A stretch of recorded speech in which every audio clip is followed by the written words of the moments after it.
I am Sandy Thurlow. If you don't know me, I appointed myself the history lady about 25 years ago, and I've been at it ever since. And so tonight, this is a result of having the photographs and wanting to share them. And here we go. I hope they'll dim that light, right? This, I felt, was a perfect couple of images to show the Centennial. It's a beautiful picture of the Roosevelt Bridge by Don Whitaker, and then a postcard of a little car on our ferry, and that was the only way you could get across the St. Lucie River in 1914 when we were incorporated. So I think the two make a perfect expression of our centennial year. This little postcard, and you saw it in the video by Tom Winter, and that video was done by him, and he's videoing me tonight too, so I want to thank him for that and for all he does, and listen to the train coming by, isn't that a perfect touch? But this postcard, Alice Luckhart and I agree that we've never seen another one. There was only one that I know of, and it belonged to the Walton family. And I can remember the day years ago when I walked across the property to Bonnie Walton's house, and she had these old postcards, and she allowed me to copy them. They belonged to her husband at the time, Beau. And the reason they had this postcard was because Beau was a descendant of Mr. Pomeroy. And the next picture is Mr. Pomeroy. This postcard had belonged to him, and he was one of our people when we first incorporated. He was an alderman. He was a postmaster. He was an early pineapple grower. He was, did I say postmaster? And then he became our clerk of the court. And he served from the time we were a county to the time he died in 1949.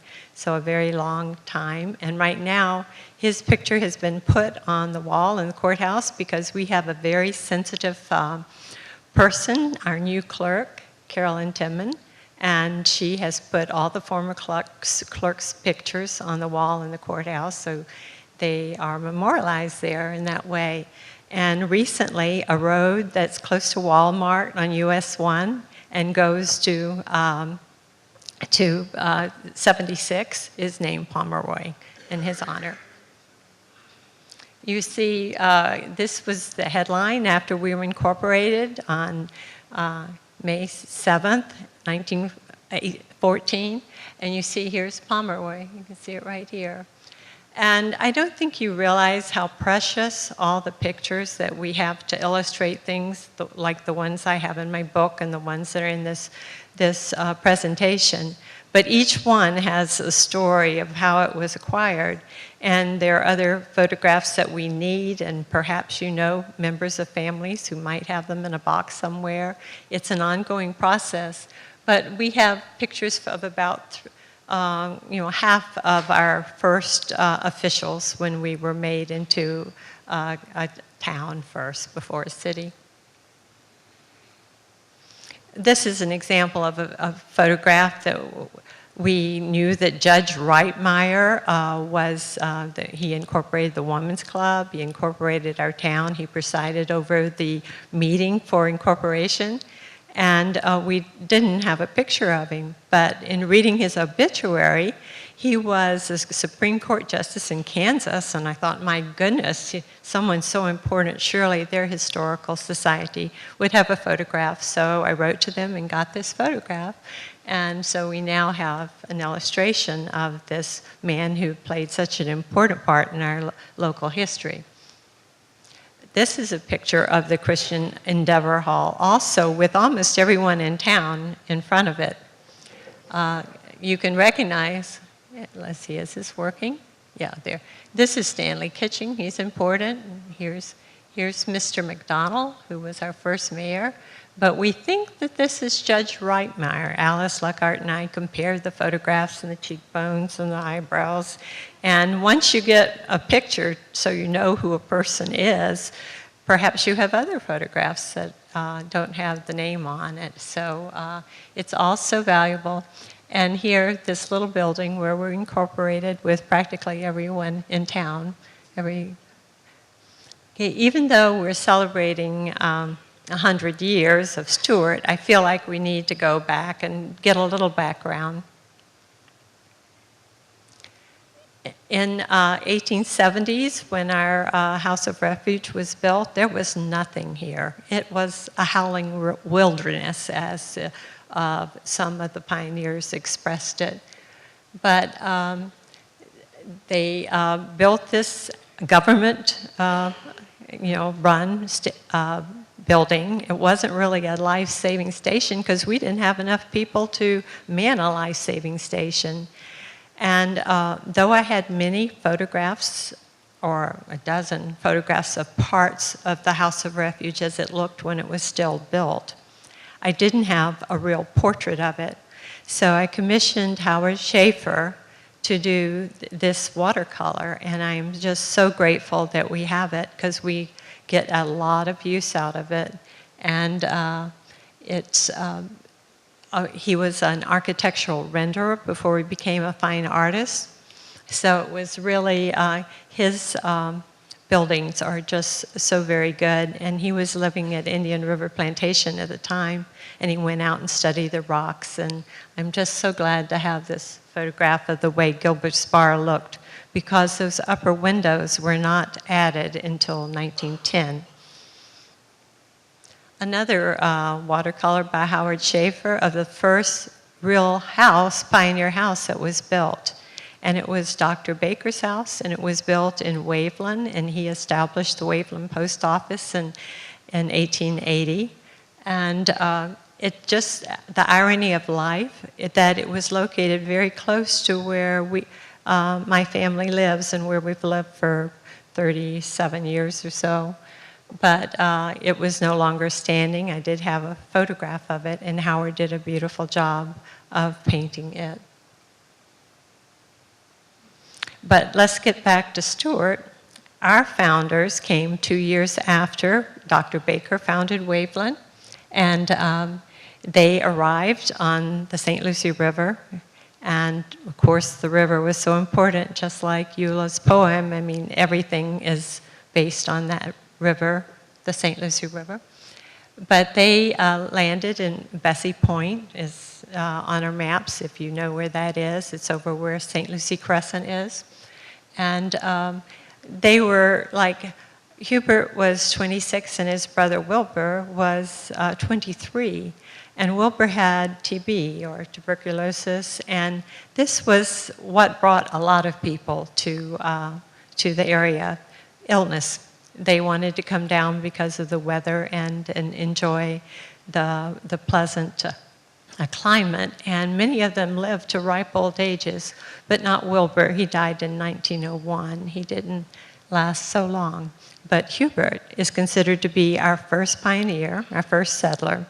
But I kind of think these men should be given the credit as being our founders and our first settlers, because Hubert went out to the House of Refuge and was the keeper there for a decade. And so after he got his homestead claim, he went out there while the Germans founded the town of Potsdam and had the post office, the Potsdam Post Office. And this house, these are pineapple fields, and those are sheds that they would put over the pineapples to protect them from the elements. And you see the Potsdam Post mark. But this house still stands very close to the Cancer Center, Martin Health Systems Cancer Center. And I think that's quite miraculous that it still stands. It's been altered, of course, but it's there.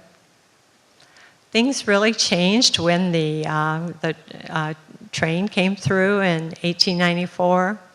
Civilization was opened up a little. And this is the original wooden trestle over the St. Lucie River. It was the only bridge until 1918 when they built the auto bridge. But you see, it was on a wooden trestle, but the river must have been very salty then because the inlet had just been opened up in 1892 because the worms, the marine worms, attacked the piling so much they had to replace it by 1905. And here you see, I haven't seen the paradises here. I was hoping some of the descendants of the Kitchings would be here because the Kitchings gave the land for the little church, which was a Methodist church, but it was everybody's church. And this picture came from an album with no writing on it out at the Historical Society of Martin County. And you can match it up and know that that's the little church. This is the same. And of course, the billowing smoke from the train. According to Josephine Paradise, it was intentional for her great-grandfather to give land for the church right next to the railroad tracks so the people that passed by would see that we were civilized. And who is Homer Hines Stewart? And I have to say that so many things would not have come to this community if it hadn't been for the little Stewart Heritage Museum, because people who come through, they'll go there. And his grandson came to the feed store and left some things off, and it didn't make too much impression on the person that was volunteering then, but as soon as I heard, boy, was I after them, and it was a wonderful relationship, and that's how we got this photograph of Homer Hines Jr. and got the stories great about the naming of Stewart. He was a son of a very well-to-do lawyer in New York City, and he was Dartmouth educated.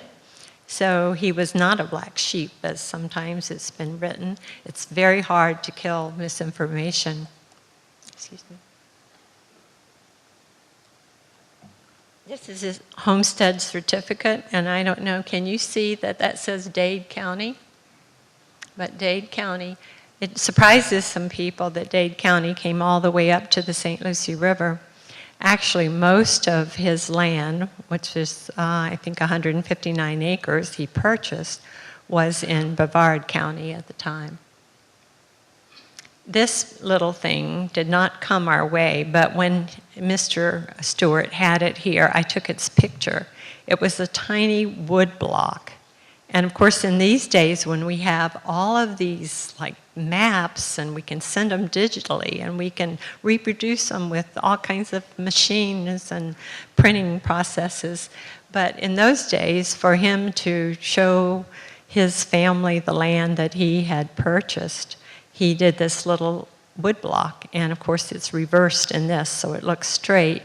But can you make it out? Can you see that? See, it has Dade County. Okay, this is the county line that went right across the little peninsula that the bridge goes over. This is the railroad bridge here later. It wasn't then. And here it has 20 feet of water. That's interesting, isn't it? And to the Indian River, it's 6 miles. This is Brevard County. Now, I don't think these are little ponds. I think they needed to do that to make the wood block work. But he had, it's just amazing to me, the South Fork and the North Fork, little primitive map. I think it's a great item. This is an abstractor's map, but the same area. And the reason Stewart's name got it on the depot was that he had a brother who was English Stewart, and he was a lawyer. And Homer had already gone back to New York and gotten married, settled down, but they still had this land. And usually politics is behind everything, and it was a little maneuvering and promising, and Flagler wanted land to be donated. He didn't want to have to purchase it. So the deal was, if you name the depot after my brother, we'll give you the land for the depot. And this is where the depot was. So then, when Mr. Kitching Kitching became the postmaster, and they really, Englishman being a postmaster of Potsdam, I don't think it sat too well with him. And they wanted a name change, and Flagler said, well, yes, we'll name your depot. We'll take the depot across and put it on your side of the river, and the name came with it. So the little depot came across on the railroad track, and they put it in front of, whoops, I'm doing that too much. I'm in front of Mr. Kitching's store, and so with it the name. This is a new old picture. I know that Alice Lockhart is in the audience, but what we're doing now is Alice and Greg are looking at eBay. Tom, my husband, used to be the one who was really looking for things for Stewart, but now Greg and Alice are doing it, and when things come on, they alert the museum, and someone had a lot of glass negatives. And so they struck a deal with this person to sell them to the museum at a reasonable amount. And thank goodness the board of the museum realized how important that was. And so these glass negatives are here now, and this is a print from one of them. And what it is the Stewart post office and the Stewart house. See, and this is Broster Kitchen. And this is from a glass negative, and I think it's quite wonderful that we have this. They belong to the McFarlane family, and they're in the write-ups for Stewart history and the historical editions of the Stewart News. They say that he was our first tourist, the William McFarlane. There was a Lewis and a William. So here's the little, the depot and Walter Kitching store. And then as I said, once we had a railway, things were different. We didn't have to depend on the wind to transport us. This is Captain Kitching, and he had this boat, the Merchant. This is probably a familiar story to most of you. And so for all the little settlements and the pioneer homes, he would go up and down the river from Cocoa to Jupiter and bring the supplies, and so people could purchase them from him. And also he was a notary, and he would marry people, and just having touch with civilization meant so much to people. But once we had the railway, he got rid of the boat. His nephew took it over, and he built a store, and he had a wife. He got married and had one daughter, Josephine. I just put this in because it's neat. It doesn't take long to show. It was a glass negative also we acquired when we bought the Runkey collection, but the St. Lucie River, a very old picture. And this is to illustrate what it was like sometimes when you needed to go someplace in a hurry. Can you imagine what it was like when you had to go to Cocoa for supplies or to prove up your land? So things improved with the railroad.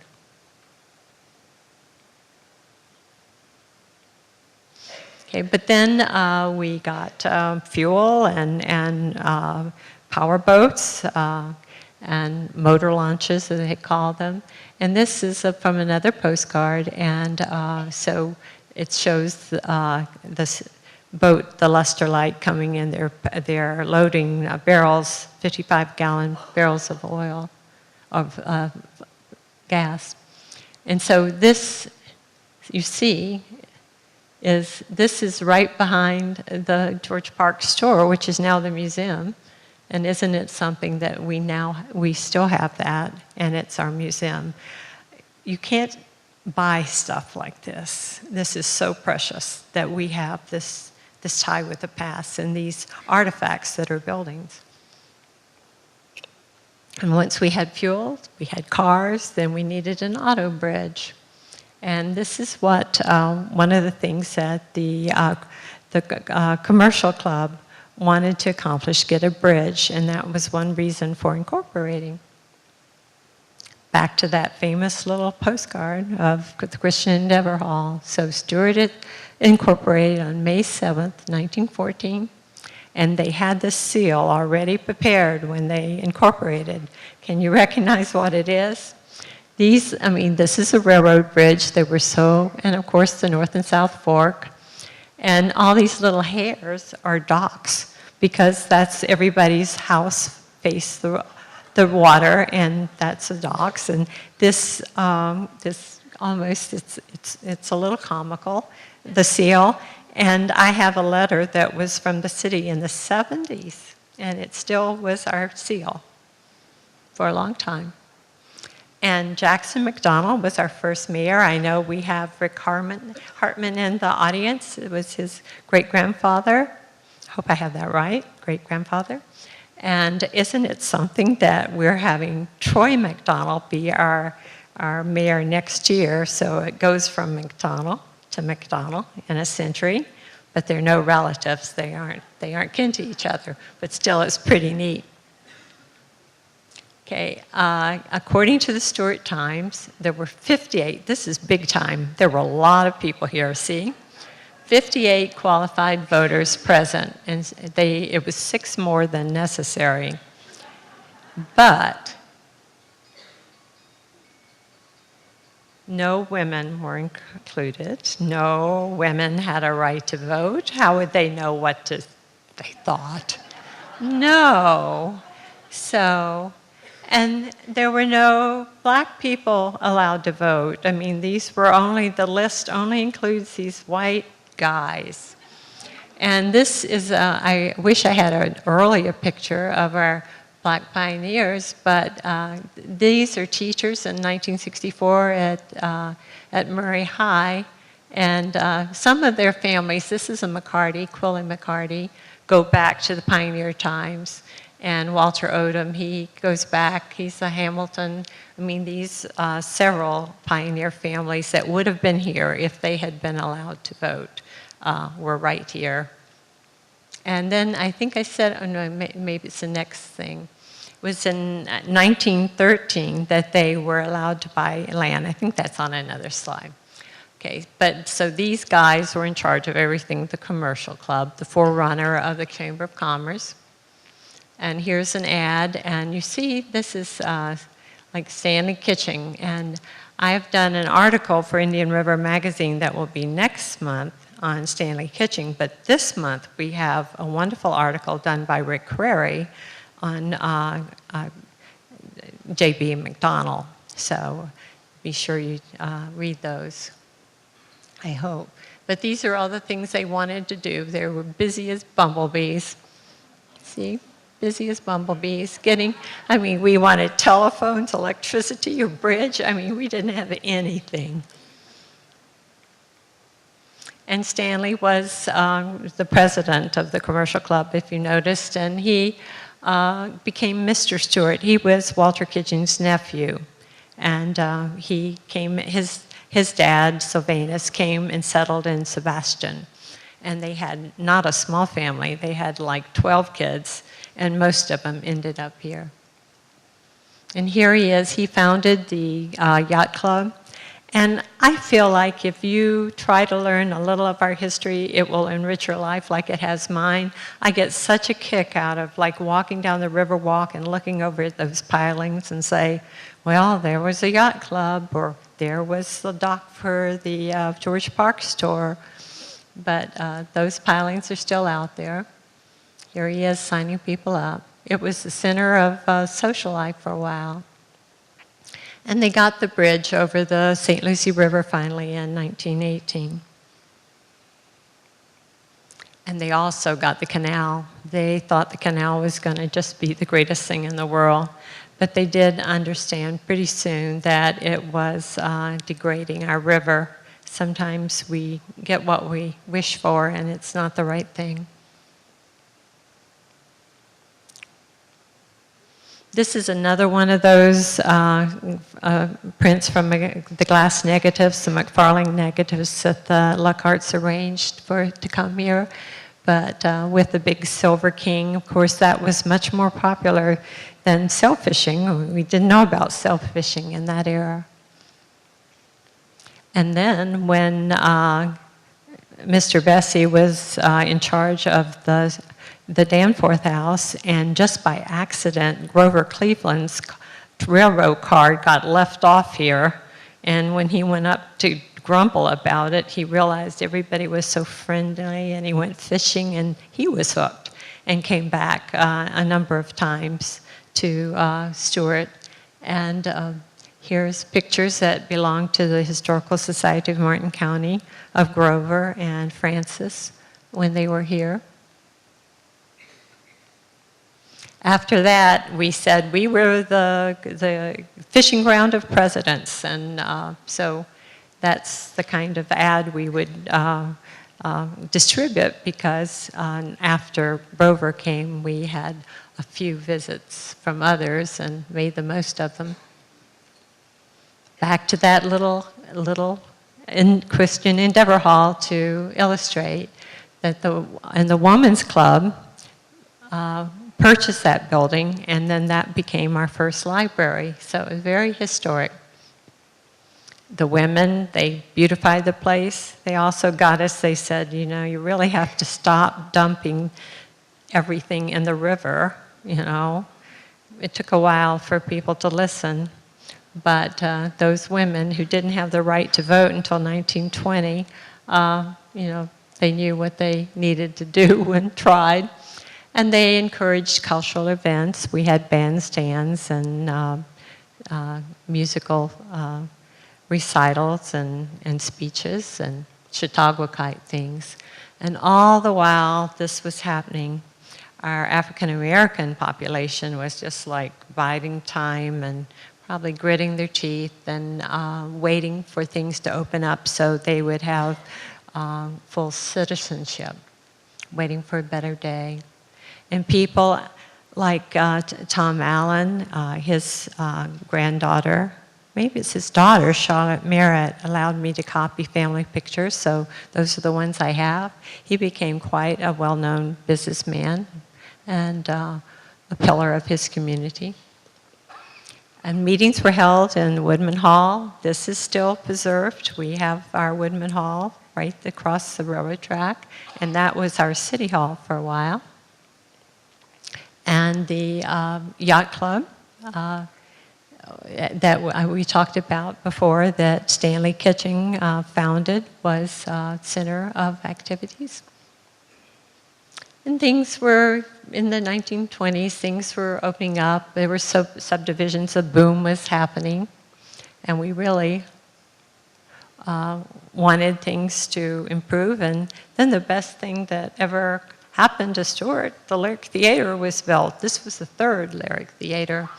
That was really the second Lyric Theater that was in this morning's paper. But here we are in that same building. Isn't that amazing? It's the center of our town.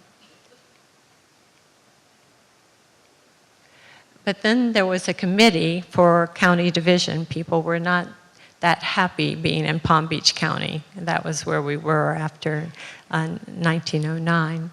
So they went up to Tallahassee, and they were like lobbying for a county of our own. And here's that same picture that was in Tom Winter's video of the signing, and that was May 30th, 1925, when that was signed. But it wasn't until August 5th that we became operational. All the things that we needed to accomplish were accomplished, and we were a county on August 5th, 1925.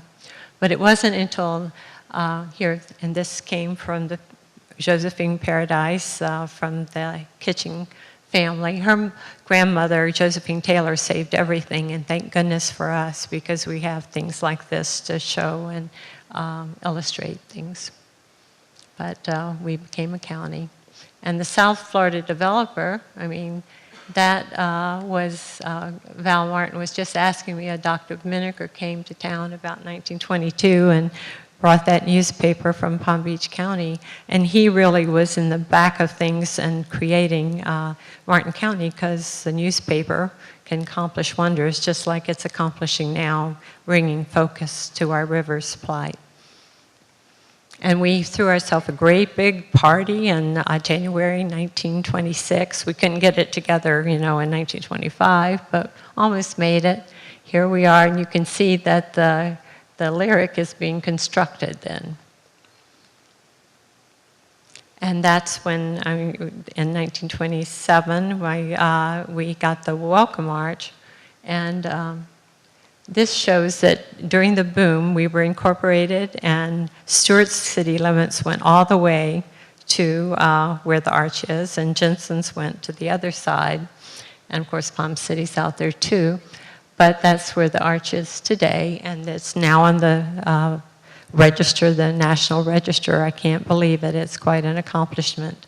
Julie Priest was responsible mainly for that, and Doug Smith, our commissioner.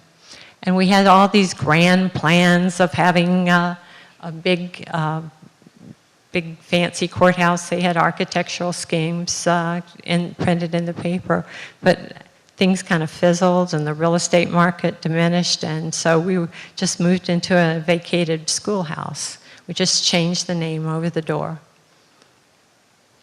And this is John Taylor. He was our first representative. He was our mayor. He was an entrepreneur and a developer. He founded the Seminole Bank, and all of those things are right there happening in this picture. It became the city hall, the bank at the same time. And there he is in the doorway. The building that stands just a short way, the Fellowship Hall, is a replica of that building. It burned, so it had to be rebuilt, but it looks very much the same as it did then. This is a new old picture. Ted Huff is active in Stewart Heritage now, and he brought in these old albums. And this is a wonderful picture of the town in 1927 to illustrate this point that things were pretty active at that time, even though things were. This is the fire tower on the City Hall. Just illustrations of hurricanes. We had 26, 28, 33. Okay, and this is 1928. It says, the paper said that the Palm Beach was like, really got the brunt of it, but we had serious damage, and it just blew the yacht club away, blew it away. It says the yacht club is gone. The yacht club is gone. So that was the end of that.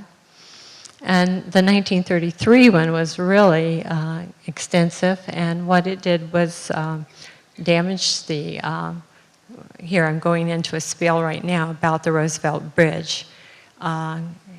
I'll get to the damage later, I guess, for that. But Franklin Roosevelt really pulled us out of things when nobody had employment.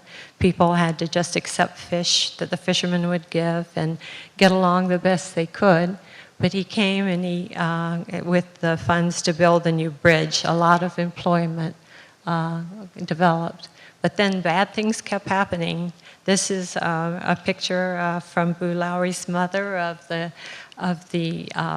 freight depot burning. It had all the supplies for the bridge on it. That's a bad thing to happen.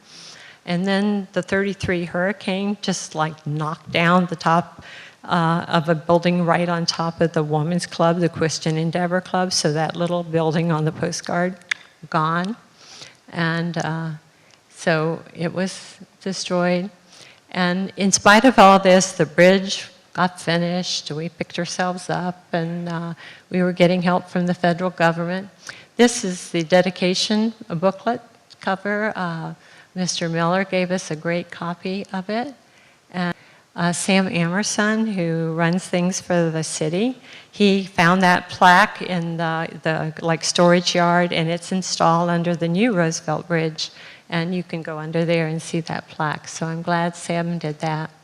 But this is what happened right after we got the bridge built. We had a hailstorm that seemed like a snowstorm. This was so famous that anyone that endured it, there were so many pictures of it. It's one way to see, get information on buildings because of the number of pictures that were taken on that event, February 10th, 1934. Here's the Roosevelt Bridge. It looks like snow, doesn't it? But during that time, to help things get better, the federal government gave funds to rebuild the Women's Club. And so this is in the spot where the Christian Endeavor Club was. So that little spot is like sacred. And I think we're going to have like a historical marker put there. But if it was where we incorporated, where the city had its first library, where the Women's Club had their first building. And now this still exists in the building that they're trying to rent, and it's had some setbacks. And then in 1937, they added this part to the old schoolhouse, the Art Deco addition to the courthouse. And then I was hoping that Kurt Whitaker could be here tonight, but he's not. But oh, he is! There he is! Wonderful! This is his artwork. So we started off with his son's photography, and then we have this. He did this artwork for a postcard to promote the Whitaker sail fishing fleet, and he designed this release pin that changed things for us, because it became the most prized button. Instead of getting the biggest fish or the smallest fish or whatever they gave the other buttons for, this was the most prized fish pin that you released your fish, and they gave out certificates. So here, and if there's anybody that has experienced the history of Stewart, it's Captain Whitaker or Kurt Whitaker. 102 years old. Isn't that marvelous? Still painting all the time. Yay for him. So then wartime came.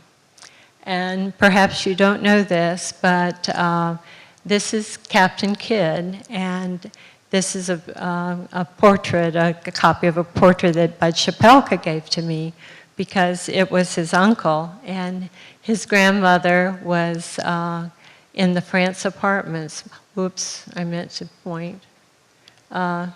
In the France apartments when she got this notice, and so we had, sympathy sent from the White House, and a terrible connection to that day that lives in infamy.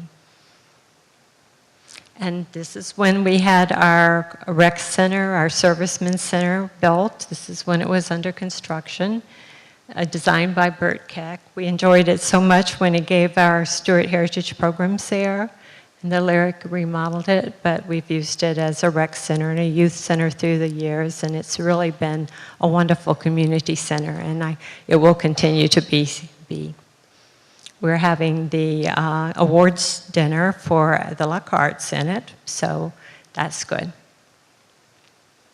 And then another wonderful thing that we still have that stands is this house right here on Martin Luther King Boulevard, used to be 7th Street, is the Murray House. And the Murray, Robert Murray came to town, and he really got Stewart Training School going. He did the very best he could to get good education for our black kids, and we have many successful people come from the neighborhood. But this house, I think it's owned by the Bells now, but that's the symbol for Easter at Main Street now. And seems like we should have a plaque on it, too. But see how many businesses were along there? How many big houses and businesses? And we went through the transition, finally, with full integration. And I have some of the leaders, their pictures here, and that happens to be Sandy Gladden, who grew up near us and where we used to live. But you can see that the transition here was much more peaceful than it could have been because of the caliber of citizens we have. And here we have Jim Christie. I don't know if he's here tonight, but our several times mayor. But so Stewart was thriving, but then in the 50s, after the 60s, the 70s, they started building malls, and things did not, things suddenly, they said you could shoot a cannon down the street and not hit anyone, and so it was deteriorating. But because of wonderful people who work with Stewart Main Street and our city staff and our elected officials, and the town is more beautiful than we could have ever dreamed, and it continues to be more beautiful, and I thank you for your attention. But I do want to just plug my book before you clap.